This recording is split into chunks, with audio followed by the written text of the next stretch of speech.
Already வீடியோவில் சொல்லியிருப்பேன், அப்பாவுக்கு மேஜராக ஆப்ரேஷன் பண்ணியிருக்காங்கன்னு சொல்லிட்டு, இப்போ 2 ஆர் 3 டேஸ் வந்து ஹாஸ்பிட்டலே இருந்து ரெஸ்ட் எடுத்துட்டு தான் போகணும்னு சொல்லிட்டு டாக்டர் ஸ்ட்ரிக்டாக சொல்லிட்டாரு. அப்புறம் வீட்லேயே தான் எண்ணெயும் காரமும் கம்மியாக போட்டு தான் சமைக்கணும்னு ஸ்ட்ரிக்டாக சொல்லிட்டாருங்க.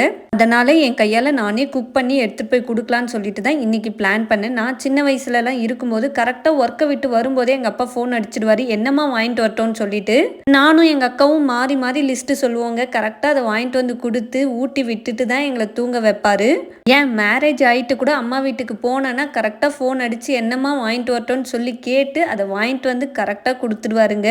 ஆனால் இப்போ ரீசெண்டாக வீட்டுக்கு போகும்போது அவர் கால் அடிபட்டு இருக்கும்போது பார்க்குறதுக்கே கொஞ்சம் கஷ்டமாக தான் இருக்குது. கார் பைக் ஓட்டிட்டு போகும்போது பொறுமையாகவே போங்க. ஆனாலும் நாம் என்ன பொறுமையாக போனாலும் பக்கத்தில் வரவங்க அப்படி வர்றது இல்லையேங்க. எதையும் பார்க்காம அவ்வளோ ஸ்பீடாக தான் போகிறாங்க. ஸோ ரிஸ்க் அதிகமாக இருக்குது. ரோட்டில் போகும்போது பார்த்து போங்க. வீடியோ பிடிச்சிருந்தா மறக்காமல் நம்ம சேனலை சப்ஸ்கிரைப் பண்ணுங்கள்.